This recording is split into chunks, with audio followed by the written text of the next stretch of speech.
카리스마가 굉장합니다. 예. 카리스마가 굉장한 분인데, 야, 그 좋은 판사직 뒤로 하시고 38의 정계 입문에서 강단 있는 정치력을 선보인 분입니다.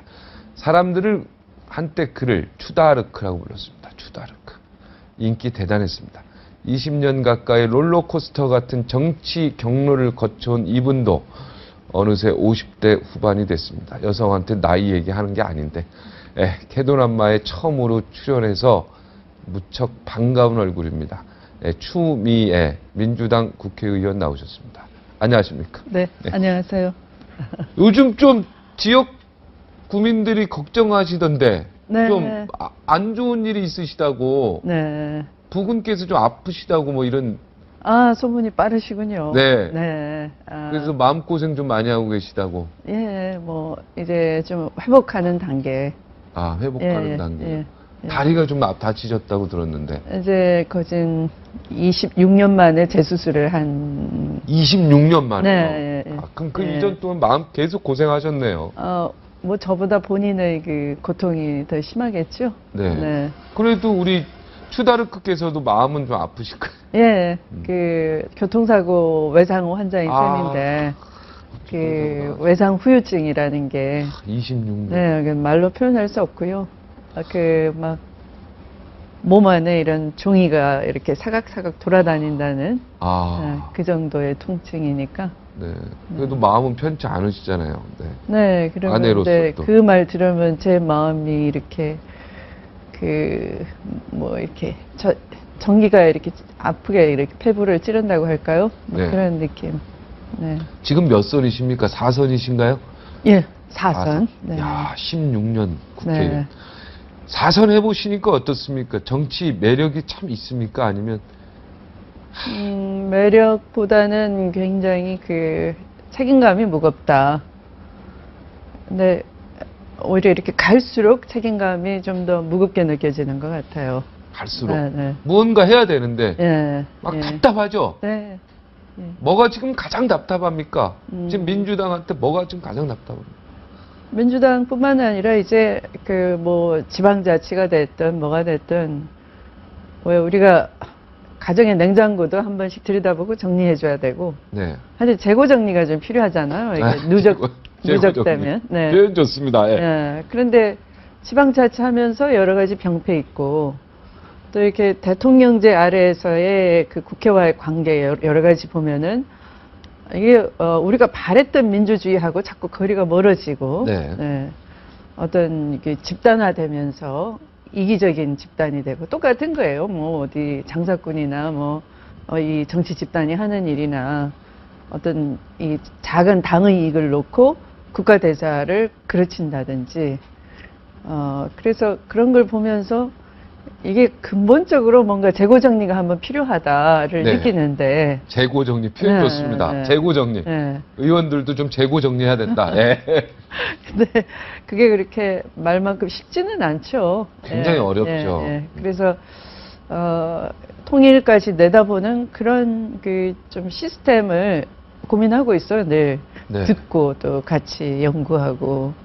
지금 당직 안 맡고 계시죠? 예.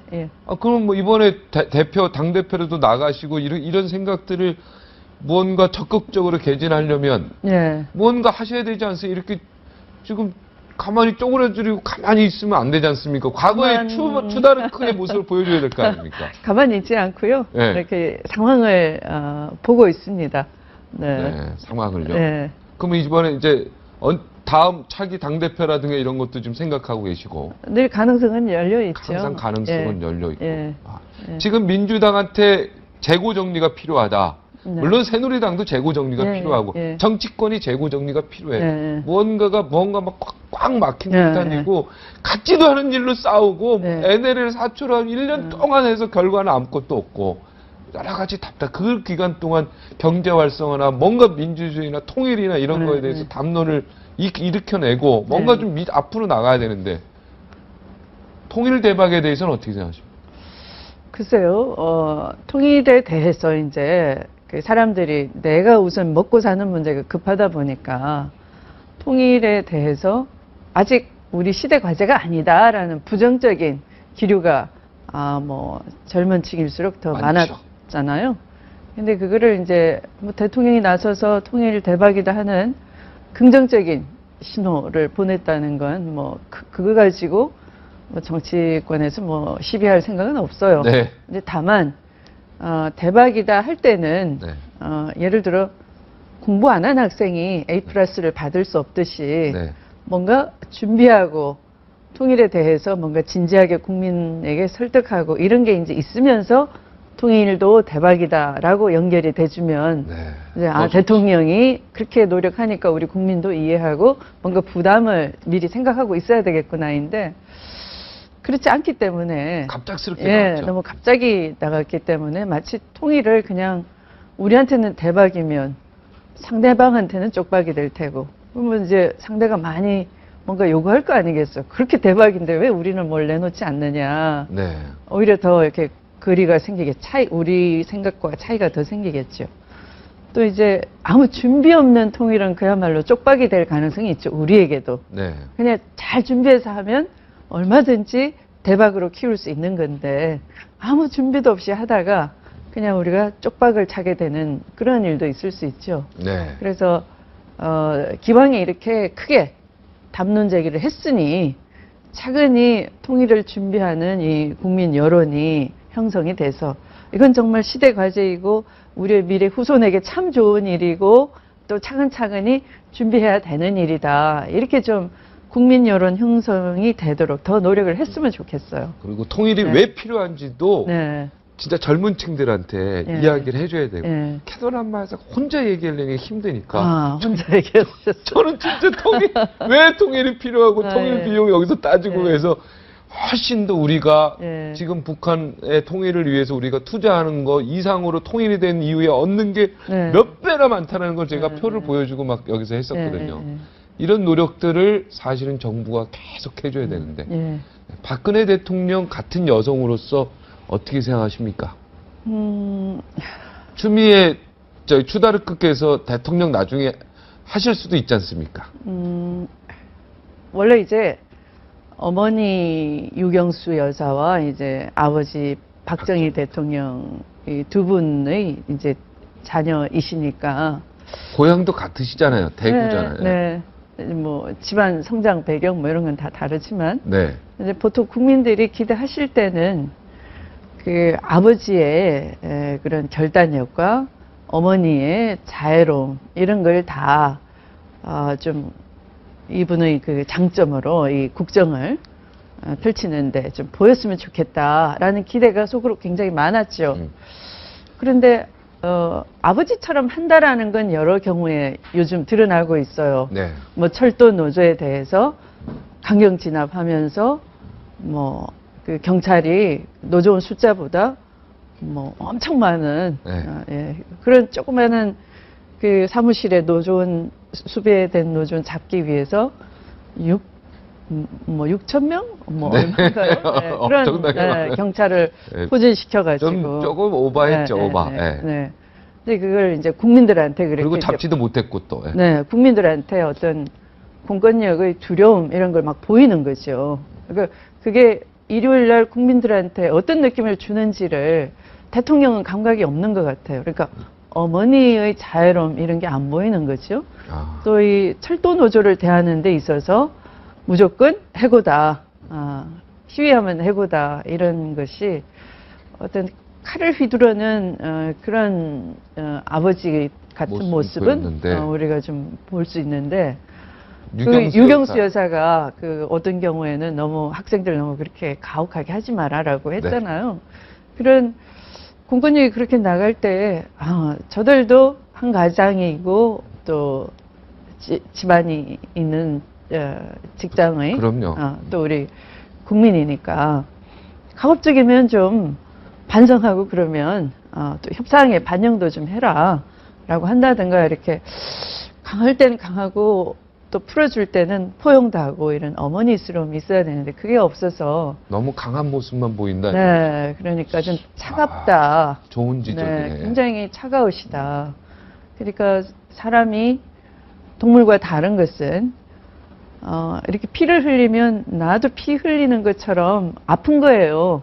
네. 그러니까 교감할 줄 아는 이 교감신경이 사람에게는 동물이 안 가진 것을 가지고 있는데, 우리 대통령께서 그런 국민의 고통에 대한, 국민이 아프다, 너무 힘들다, 절박하다 하는 데 대한 그걸 교감하는 부분이 좀 부족한 거 아닌가. 네. 그래서 좀 차가우신 것 같아요. 네. 예리한 지적인 것 같아요. 네. 좀 강한 모습만 계속 보여주는 네. 모습들. 여기서 좀 자애로운 모습. 네. 네. 그들을 걱정해주는 모습. 네. 네. 그 뭔가 좀 그런 가족들 지금 감옥에서 이렇게 잡혀있는 것도 마음 아파하는 모습도 같이 좀 보여줘야 된다. 근데 추다르크라는 별명은 좋으시죠? 잔다르크가 워낙 훌륭한 사람이니까. 좋다, 나쁘다 하기 전에 그 정치에 들어와서 제 정치적인 제2의 이름이 돼버린 거죠. 네. 그래도 기분 좋은 이름 아닙니까? 그런가요? 네. 그렇죠. 추다르크 얼마나 좋습니까? 그러나 항상 이게 위기에 나서라라는 팔자인 것 같고요. 그러죠. 어려울 때 감당해라 하는. 네.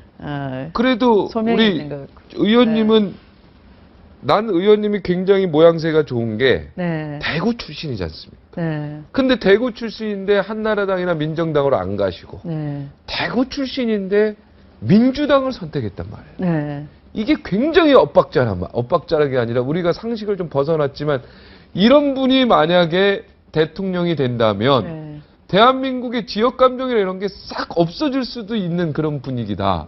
이런 생각이 좀 드는데. 자주 이 프로에 나와야 되겠습니다. 자주 이 프로에 자, 그런데 이제 우리 추다르크께서도 굉장히 차갑다라는 이미지가 있는 거 아십니까? 저는 주로 이제 사실은 제가 요즘으로 치면은 정치 개혁 법안 중에 제가 초선 때 들어가서 보니까 대한민국 10대 재벌이 특히 IMF를 초래했던 그 재벌들이 집권당에만 이른바 전두환이 만든 정치자금법이에요. 전두환 대통령 시대에 만든 정치자금법으로 제가 초선 의원 때도 집권당인 그때 신한국당에만 340억을 주고 야당에는 0원이에요. 한 푼도 없어요. 근데 그게 제도가 그런 거예요. 와.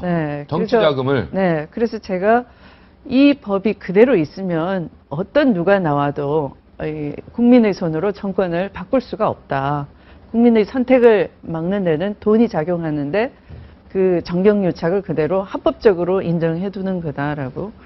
그래서 이제 그걸 자료를 들고 와서 문제 제기하면서 흔들고 이렇게 손가락을 이렇게 그러니까 웬만해서 자료 안 내놓죠. 대단한 공포 분위기를 이제 조성을 해가면서 그 자료를 받아가지고 그것도 이제 간접 자료예요. 이제 그 추정할 수 있는 자료예요. 그 자료를 퍼즐을 맞추는 식으로 이렇게 여기 가로 세로 이렇게 맞추니까 딱 그 10대 재벌의 금액이 나와서 나중에 이거 맞느냐 했더니 어쩔 수 없이 부정을 못하는 거예요. 맞다 소리도 못하지만 아니라 소리를 못하는 거예요. 그래서 이걸 아니라고 하지 않는다면 내가 이걸 맞다라고 하고 언론에 공개하겠다. 그래서 이제 공개가 됐더니 아무도 반박을 못해요. 그 후에 그것으로 이제 이회창 후보 쪽을 압박을 해서 집권당이 그 당시 지정기탁금을 받지 않겠다 포기를 하고 정치자금법 개혁하겠다 약속을 해서 이제 지금의 여야 이제 의석 비율로 이렇게 되는 정치자금법을 만들었는데 기억납니다. 그때 이제 생각해 보십시오. 이 일개 야당 초선 의원이 기득권을 도전하고 또 그걸 없애려고 한 거니까 그냥은 안 되죠. 이 칼손이 나오고 그러니까 전투적이 되는 거죠. 이제 그런 이미지, 그런 사건을 굉장히 큰 사건들을 했어요. 하다 보니 이제 그렇게 대중적으로는 차갑다기보다 약간 강하다 이렇게 하시더라고요. 근데 실제로는 아니시죠? 실제로 추미애라는 사람은 실제로는 부드러운 사람입니까? 제가 볼 때는 부드러워 보이는데. 근데 제가 한때 최진실 팬이었는데요. 아, 예. 네. 그 드라마를 보고 최진실 씨가 잘 울려요. 네. 그래서 제가 오늘 이렇게 화장지 몇 통을 다 썼습니다. 아, 화장지 드라마 보고 눈물 흘리는 네. 야, 그런 여성이다. 그런데 네. 이 주다르크가 한참 막 잘 나가서 진짜 당대표도 하셨잖아요. 네. 그리고 삼보 일배로 해서 무릎 다 까지시고, 네? 민주당 네. 구하겠다고, 네. 그렇게 열심히 하시고, 국민들로부터 그걸 굉장히 막 박수 받고, 그러면서 쭉 잘 나가길 줄 알고 무언가가 되는데 어느 순간에 이게 꺾인단 말이에요. 근데 내가 이렇게 본인은 잘할 거 아닙니까? 뭔가 과거를 둘러볼 때, 야, 내가 요거를 좀 잘못했다. 내가 그때 요거 좀 실수했다. 이런 거 없습니까? 그게 이제 탄핵 같은 거죠. 탄핵이죠. 탄핵 때. 그때 민주당 의원이셨죠. 열린우리당 안 가셨잖아요. 제가 열린우리당 안 갔다 이렇게 궁금해 하시는데요. 네. 사실은 노무현 대통령 당선 1등 공신 꼽으라 그러면 추미애 의원이죠. 저도 빼놓을 수 없는 거잖아요. 1등 공신이죠. 네. 그런데 안 간 게 아니고 안 간 게 아니고 열린우리당이 나간 거죠. 노무현 대통령 약속이 구체제를 바꾸어서 개혁을 하겠다였어요. 그 개혁이라는 게 뭐냐 하면 영호남만 서민이 있는 게 아니고 정말 전국의 서민 중산층이 뭔가 제도 쇄신을 바라잖아요. 네. 그러니까 어떤 기득권 구조를 깨주고 정말 상식이 통하는 대통령이 약속한 게 보고 싶죠. 근데 그런 개혁을 하려면 안 그래도 지금 힘이 부족한 판에 힘이 부족해서 정몽준과 단일화도 하고 또 단일화 깨지니까 그렇게 이 경천 동지한 줄 알고 이렇게 됐는데 그 우여곡절을 다 겪으면서 천호 신조 같은 일로 그냥 됐죠. 집권을 했는데 그러면 야 정말 감지덕지다. 그러니까 이 선거는 이길 수 없는 선거를 이겼는데 이 하늘의 뜻이고 민심인가 보다 민심이 바라는 일을 해야 되겠다라고 어떤 권력자가 됐다라기보다는 그냥 아주 겸손했어야 될 것 같아요. 네. 그땐 정말 제가 밖에 나가면 저보고 전화비를 달래요. 네. 왜냐하면 정몽준 후보가 그 단일화를 철회하고 난 뒤에 지는 줄 알고 자식 또 일가 친척 다 전화해서 빨리 투표장 가라고 지지자들이 아우성을 쳤다는 거예요. 하룻밤 사이에. 그러니까 그 전화비 요즘처럼 이런 그 스마트폰이 없는 시대니까 집 전화기를 다 돌렸으니까 그때 시외 전화가 아주 비쌌거든요. 기자들도 다 그랬어요. 네. 그 전화비를 저보고 내달래요. 네. 그런 정도로 그러니까 일반 국민이 정치에 대한 그 약속과 기대에 열광하면서 정말 됐던 대통령인 만큼 정말 국민이 대통령 시켜준 거 맞아요. 그 당시. 그러면 그 권력은 굉장히 겸손했어야 되는데 너무 정치에 빠져 있었던 거예요. 그러니까 빨리 내 세력을 구축해야 되고, 그런 그 새로운 당을 좀 만들어야 되고. 그러니까 급했죠. 아니 개혁을 하려면 세력을 쪼개버리면 힘든데 안 그래도 힘든데 그 개혁의 그 과제가 뭔지를 보고 개혁을 하려는 실천에 들어가야 되지. 내 밥그릇을 먼저 만들겠다 하는 건 이건 원래 그 약속과 너무 다르지 않느냐 하는 걸로 제가 자꾸 이렇게 그런 당 쪼개지 마십시오라고 이제 그 촉구를 하면서 있다 보니까 민주당이 남았어요. 끝까지 민주당을 지킨 거죠, 남은 게 아니라. 지켰죠. 그랬더니 이제 민주당 남으신 어른들이 굉장히 배신감, 분노에 사로잡혀서 아주 어떻게 보면 탄핵하자가 자기 분노의 어떤 그 수단이었어요. 김효석 의원이랑 다 같이 남아. 네, 분노를 극복하지 못한. 근데 이제 저는 그렇게 하면은 안 그래도 지지 세력이 양분화돼서 있는데 대통령을 우리가 만든 대통령을 탄핵한다 그러면 그 이유가 뭐가 됐든 민주당이 먼저 버림받을 수 있다 경고를 했어요. 근데 제가 끝까지 말려도 듣질 않고요. 또 너무 화가 났었죠. 네, 그 당시 제가 그렇게 반대를 해서 얻어낸 거는 대통령이 사과해주면 민주당을 버리고 간 대통령이 민주당을 뭐 죽이겠다. 그래야 새 정치가 된다라고 한 그 말이 선관위에서도 잘못됐다라고 경고를 했으니만큼 네. 그것을 사과를 해주면은 탄핵을 철회할 수 있겠다. 이렇게 사과 조건부 철회까지 당론이 이제 조금 발전이 됐어요. 네.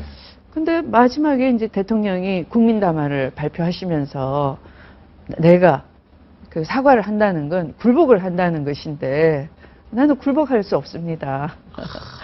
뭐 이걸 돌파해내겠습니다. 이렇게 되니까 그 불에 이렇게 들끓는 심정에 또 한 번 기름을 부은 격이 된 거예요. 네. 그래서 이제 안 되겠다. 정말 탄핵해야 된다. 이렇게 막 불이 막 붙어버리고 저는 그 속에서 이제 마지막 말릴 수가 없어서 저도 뭐 그 당시 지도부니까 최고위원이었으니까 지금 뭐 평의원인 것이면은 제가 자유투표를 하겠는데 그게 이제 당론으로 발의되는 상황에서 당에 대한 책임감 때문에 이제 탄핵을 하게 됐어요. 하고 네. 보니 정말 그게 헌정 질서를 중단시키는 그런 일이 돼서 이제 그것에 대한 사실은 정치적인 사과가 삼보일배였는데요. 네. 그 앞에 이제 대표가 저한테 선거를 이제 당신이 못하겠으니 저한테 맡긴다 했는데 제가 맡는다고 해서 잘 될 수는 없잖아. 이미 망가뜨려져서. 네. 근데 이제 선거를 맡기면서 저한테 조건을 달았어요. 사과를 하지 마세요. 네. 사과를 하지 마세요. 그걸 3번 강조하는 겁니다. 네. 네. 이거 화가 나 있다라는 표현인 거죠. 네. 그래서 뭐 말로 사과하지 않으면 되는 것이죠. 제가 이랬어요. 노무현 대통령에게. 아니. 그 조순영 대표에게. 조순영 대표. 네. 말로 사과하지 않으면 되는 네, 거죠. 네. 네. 탄핵에 대해서. 탄핵에 대해서 말로 사과를 하지 않으면 되는 거죠. 그러니까 어쨌든 사과하지 마세요. 네. 이랬어요. 그래서 말로서 사과를 하지 않고 사과를 표현할 수 있는 방법이 삼보일배겠다.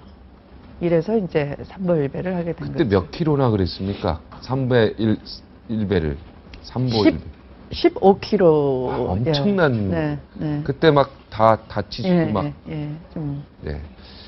지금 안철수 신당이 어떻게 보면요. 네. 어쩌면 아까 말한 대로 재고 정리라는 그런 측면에서도 네. 국민이 네. 뭔가 새롭고 뭔가 참신하고 개혁이고 뭐 이런 걸 좀 바라는 네. 어떤 그런 모습으로 나타나는 거 아닌가 생각됩니다. 저는 꼭 안철수라는 사람이 아니고 예, 어떤 그 새로운 제3의 신당에 바라는 것들이 있다고 보는데 이 안철수 신당의 이런 어떤 그 움직임 분위기 예, 여기에 대해서 어떻게 생각하세요?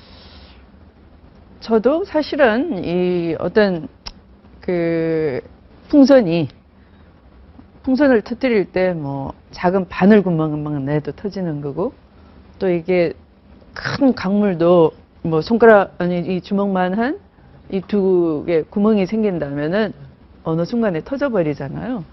그것처럼 이 어떤 기득권에 집착하는 정치권에 스스로의 변화를 찾지 못한다면 구멍을 내서라도 그게 바늘 구멍을 내서라도 그 구멍이 좀 더 커지고 그래서 어느 순간에 급격하게 변화하는 이 때가 오기를 저도 좀 필요하다.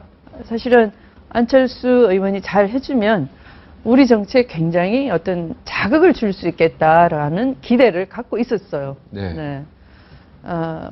그런데 이제 보면 결국은 안철수 의원께서 지금까지 한 일이 양파를 깐 일밖에 없지 않냐 싶어요. 계속 까도 이게 잘 안 나와요. 답답한 부분이 있어요. 그러니까 이분이 제가 이제 이런 말씀을 드렸어요. 너무 정치를 개인의 어떤 인기, 이건 연예인에 대한 연예인에 대한 국민 인기 비슷한 그런 호감도에 바탕한 인기, 어떤 구체성과 행동을 평가해서 나온 인기가 아니고 막연하게 참 호감이 간다 이런 인기 속에서 지금 정치를 구축을 하려고 하시는데 그러면 여기에 3가지가 있어야 되는 거거든요. 네. 이 양념 3가지가. 어떤 인물이 있어야 되고요. 네. 그걸 실천할 수 있는 인물. 근데 또 이 감동도 있어야 되는 거예요. 그럼. 네. 또 기존의 정당과 무엇이 다른지를 네, 차별화를 기존의 정당은 이렇게 하는데 나는 이렇게 하겠습니다. 기존의 정당이 이렇게 해왔는데 저는 이걸 고치겠습니다. 이걸 제시해야 되거든요. 네. 근데 이 세 가지가 없어요. 근데 아직까지도 그냥 연예인으로서 누리는 예능적인 인기 그 정도에 머무르고 있어서 제가 기자 불립, 과자 불행 좀 어려운 말인데 이 노자가 도덕경에 쓰신 네. 말씀인데 네. 깨꾼발로는 깨꾼발 기자예요. 깨꾼발로는 오래 서 있을 수 없다. 네. 기자 불립, 네. 과자 불행 이렇게 막 뒷짐을 지고 하면서 이런 자랑치는 이런 네. 쩍 벌려서 걷는 그런 글이 그러므로는 끝까지 오래 갈 못 수가 걸을 수. 없다. 네. 네. 그러니까 준비 없이는 그 새정치라는 거를 이룰 수가 없는 거예요. 그래서 그렇게 말씀드렸는데 아직도 이제 그 단계인데 모르겠습니다. 네. 우리 추다르크님하고 같이 이 대화를 하니까 네. 굉장히 재밌어요. 네, 그런가요? 왜냐하면은 네. 이 정치 철학을 하나씩 듣는 것 같은 느낌이 드는데 네. 우리 추다르크의 정치 철학. 네. 나는 내가 대통령이 되면 내가 이 나라의 지도자가 되면 이 나라를 이렇게 좀 만들고 싶다. 꼭 이런 게 하나 있었습니까? 있죠. 네. 네, 이 자리에서 좀 사실은 기존의 것을 확 바꾼다 하는 건 다 거짓말이에요. 네. 네. 그러면 그게 뭐 공산주의 방식으로 하면 인간적인 숙청일 수도 있고요. 네. 쿠데타도 있을 수 있고. 그러니까 이 민주주의 사회에서의 확 바꾸겠다 이런 말은 정치 구호로는 있을 수 있지만 또 그걸 또 믿고 따라가서도 안 되는 거죠. 그러니까 저는 정치를 하면서 정치인의 자세가 파도와 바위와 같아야 된다라고 생각해요. 파도와 바위. 예. 예. 파도와 바위는 바닷가에 가보시면 파도는 끊임없이 어느 한순간도 쉬지 않고 이게 바위에 와서 부딪히는 거예요. 그러니까 기존의 질서를 부딪히고 깨려고 하고 끊임없이 파동을 가지고 네. 한 번은 세게 때리고 한 번은 약하게 때려보고 끊임없이 그래요.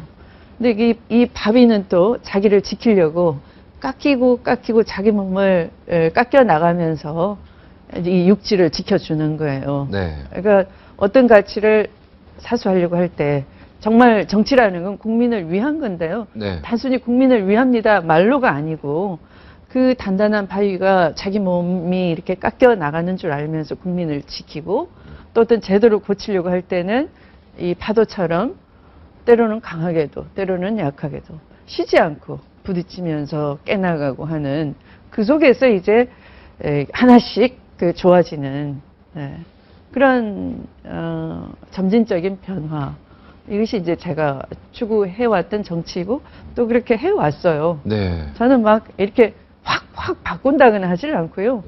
또 제가 하는 속내는 다 관찰이 됩니다. 캐도남마에서 오늘 잘 나오셨네. 왜냐하면은 모든 오해가 오늘 이 대담을 통해서 많이 다 해소되는 것 같아요. 아, 그런가요? 네. 뭔가 확 바뀌고 이런 거를 좋아하실 줄 알았는데 바위와 파도 얘기를 들어보니까 마음에 확 오고 이렇게 비유법을 쓰시고 예시법을 쓰니까 이해력도 쉽고 굉장히 지금 좋습니다. 그 앞으로 좀 이렇게 자주 좀 나오셔서 뭐 대본 없이 이렇게 정치 현상에 대해서 이야기도 좀 해보고 캐도남마 정치 한번 해보시죠. 캐도남마에 나와서 대한민국의 정치판이나 뭐 이렇게 제가 기회를 좀 드리도록 하겠습니다. 좋습니다. 분위기 좋죠. 네. 오늘은 여기까지 하고 그러면 2탄 또 보장하라고 의논해서 일정 봐서 다시 한번 준비하도록 하겠습니다. 오늘 나와 있어서 대단히 고맙습니다. 감사합니다.